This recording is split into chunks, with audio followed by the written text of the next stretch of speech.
when he's happy, he's very happy. And when he's sad, he's crying a lot.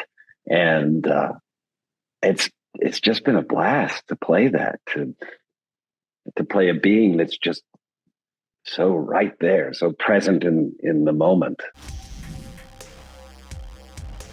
It is so nice to meet you both. You too. Hey, Rachel, nice to meet you. Well, I am a huge fan of Resident Alien, so I can't wait to talk about this upcoming season. I mean, first, we have to start off with Alan. Harry has decided to team up with the General to protect the Earth. I mean, if we know anything about these characters, it's going to be an interesting dynamic, I'd say. So what might an alliance between them look like? Yes, I think it's tenuous. It's a tenuous partnership. I think her expectations of who Harry is probably different than what she finds. You know, her whole life she's been hunting for these vicious, awful, super intelligent aliens, and then she finds Harry, who has a briefcase full of pizza. For her, you know, the arc this season for her is a bit of, you know, I don't think she just accepts that he's going to fix everything. So, and he's not one for working too hard. He's a little lazy as an alien, although it is good for him to have the government connection because he can just get whatever he needs from her, and he has access to their intelligence, to the what humans have found out about aliens, which isn't much, but that he can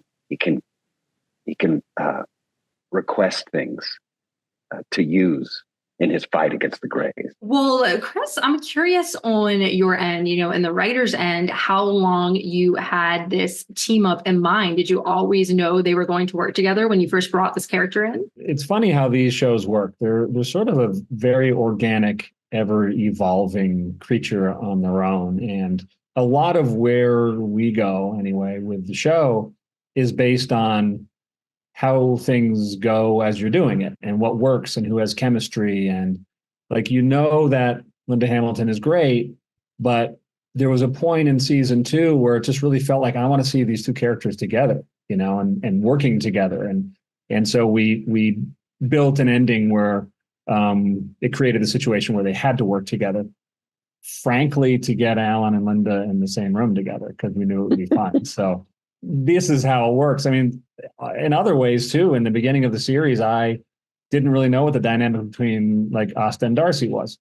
And I didn't really quite know how I was going to use Darcy. And then in episode 3 of the first season, when they go to that high school party, it kind of clicks like, oh, they're best friends. And, you know, and they have so much chemistry together on screen that I'm really going to lean into that relationship. So these things change. So it was really, Linda's great, but it was seeing her on screen and, you know, in limited times of, you know, the different stuff with her and Alan, realizing that what we want is probably what the audience wants, which is to see these two actors together. And that's what drove that mostly. Well, just kind of looking at the series so far as a whole, we have Harry, who has gone from attempting to annihilate the human race to trying to protect it, you know? So Alan, as an actor, what has it been like to play such a drastic character evolution? Oh, it's been fantastic. You know, Chris and I were talking, he was likening the first season to, you know, his development. Harry's first season was him as an adolescent. And as a baby, really, in the first season. As a baby, yes. And then in second season, it's it's adolescent, preteen. He's starting to make friends outside of Asta. He realizes he needs to get a bigger friend group, and he starts to have feelings and starts to understand his identity as a human more, what that is, since he's becoming more and more human, and if it's a good thing or it's a bad thing. And then also, oddly, a little outside of most adolescent humans, he does have a baby, but and he handles it about as well as many teen moms, but or teen fathers, I should say. And then in season 3, he's fully a teen. He's starting to have feelings. He gets to fall in love this season. He definitely has feelings this season. From the very first episode, I now have access to a full range of emotions. And just like a teenager, they're pretty intense.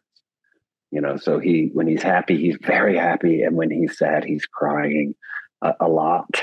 And it's just been a blast to play that, to play a being that's just so right there, so present in the moment with what's happening. It's all so new to him.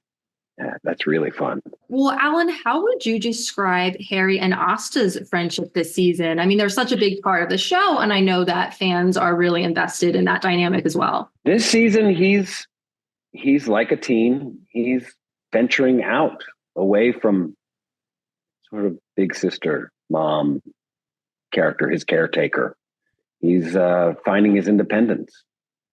And she's still there taking care of him because he doesn't, he falls down a lot like most kids do. And, but, she's given him a little space, and she's there also to help. And this is a big thing. Season 3, we ended season 2 with them deciding to take on the Greys. He was supposed to leave the planet. Harry was given a spaceship by the Greys. He's supposed to leave the planet and go away. And he decides, no, I'm going to stay and I'm going to fight for Earth. And there's a gray hybrid alien in the town.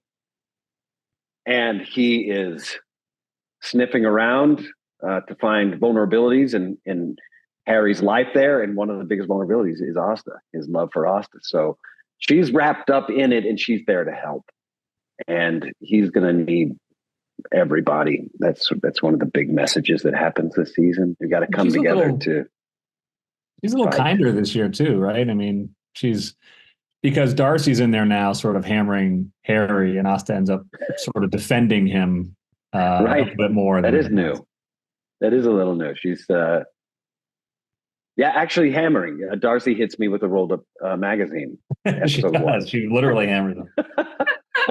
Oh my goodness. I'm looking forward to that. Well, it looks like it is about time for me to wrap. But thank you guys both so much for chatting with me. It was so great to talk to you. Thanks, Rachel. Thank you. Thank you so much. Bye, guys. Thanks.